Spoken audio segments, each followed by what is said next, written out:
I had survived Hamburg, and I was lucky as hell to survive that one. When I survived that, I figured I could survive anything, even playing McGill.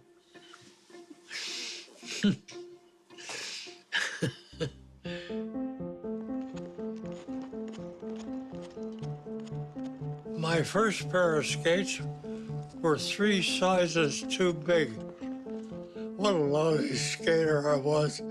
I don't know, I suppose I was just maybe 6 years old or 7 years old. I must have inherited them from my brothers. My brothers were all good hockey players. I spent all my money on new skates, and that's when I improved my skating, when I got the right skates. From there you progress to the river, over across the tracks. And there you used to see some of the great skaters and hockey players. And that's where I really learned to skate. On the Cataraqui River, down by the cotton mill dock. God, we had a lot of fun. When you were a family of 4 brothers and a whole river playing hockey, what else was there to do? You picked up a puck and you played. And that's how you learned how to play hockey. My brother Donald and I had both served in the Air Force. I trained in bombing and gunnery in Fingal, Western Ontario.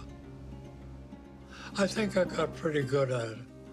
I must have, because at the end of those courses, I got my commission. And that means you get posted overseas. So I ended up with a famous 419 squadron. I was the bomber. I knew where we were, and I knew everything that was going to happen. I never forget the 3rd time we were briefed for the same target, Hamburg. I can remember the reaction, the groans. Oh no, not again. Not again. They dreaded that particular target because it was a terrible target. We found out later that was the escape route for Hitler.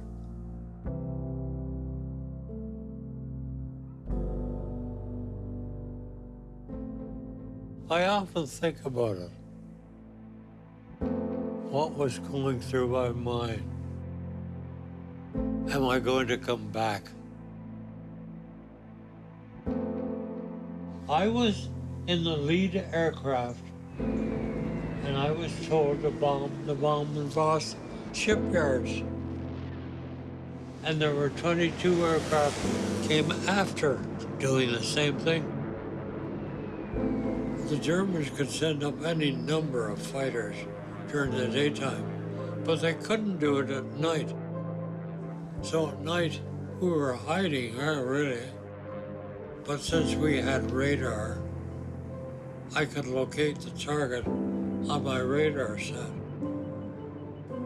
I could see everything below and in front. That was my job. Mine was the first 4,000-pounder, followed by 22 more guys.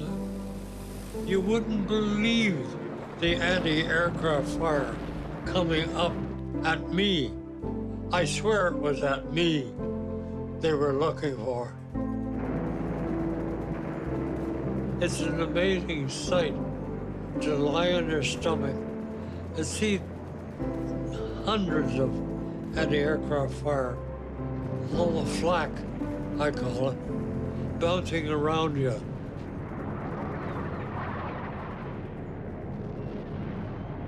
The pilot and I were tuned in the right way. We wouldn't take evasive action.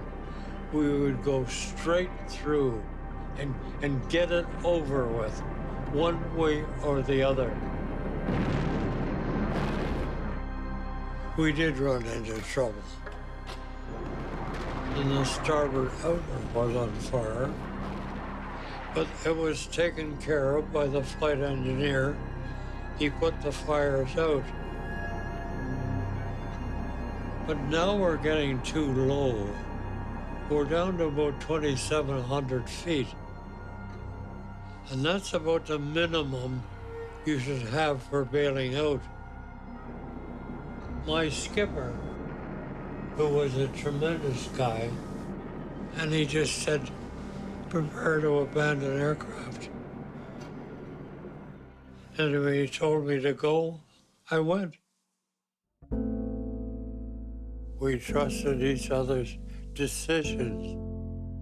That was important, to trust each other. It's a matter of survival. It's life or death.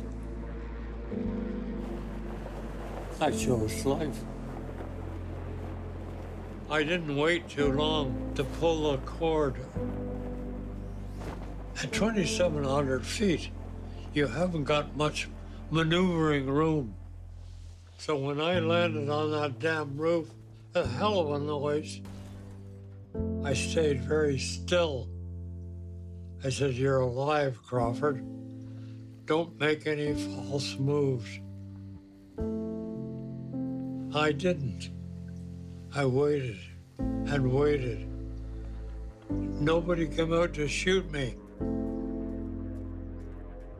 I was with the mid-upper gunner. He landed behind me, but he was sitting on a pile of turnip.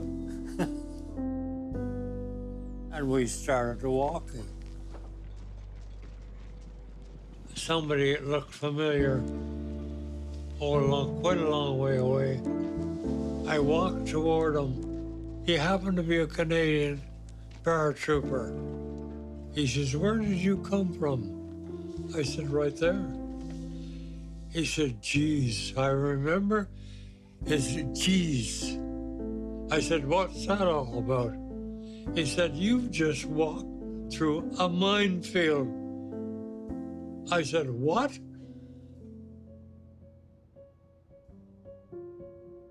When I went missing, and you always had looters who wanted to get at your suitcase and get, spare shirts and socks and whatnot.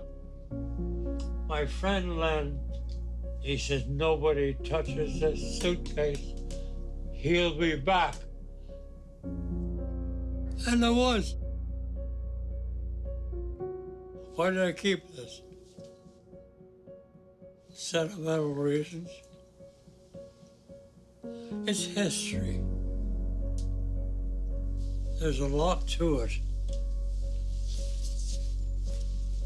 There's letters, uniform, food. The letters are important. I've read some of them. It's fascinating. It was a different world for me at 17 and 20,000 feet. Nobody really knows. Nobody will ever know what was going through my mind. Nobody will ever know what it was like to get on board that aircraft with your parachute and maps and saying, will I be back again? And I survived. We all did, all 7 of us. The government was good to us, really. I mean, the ones who flew. I could have gone down to New York on a scholarship, study photography, because I was interested in photography. But I thought otherwise. I thought I'd better try the other route. And that's why I ended up at Queens on the hockey team. Teamwork on the hockey team and in the airplane is so important. Teamwork in the aircraft is a matter of life and death. And it's the same with the hockey team. When you're a center on a hockey team, it means you're in control. And I found that out early on the Queen's team. I can remember my first step in the Montreal Forum. We were to play McGill. There were 8,000 fans. I can remember my actual footsteps on my skates. And you know, I said, I'm stepping on history.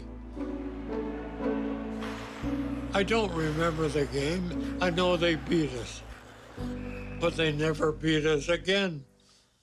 No, they never beat us again. I was not a scholar. I was just a plain old hockey player.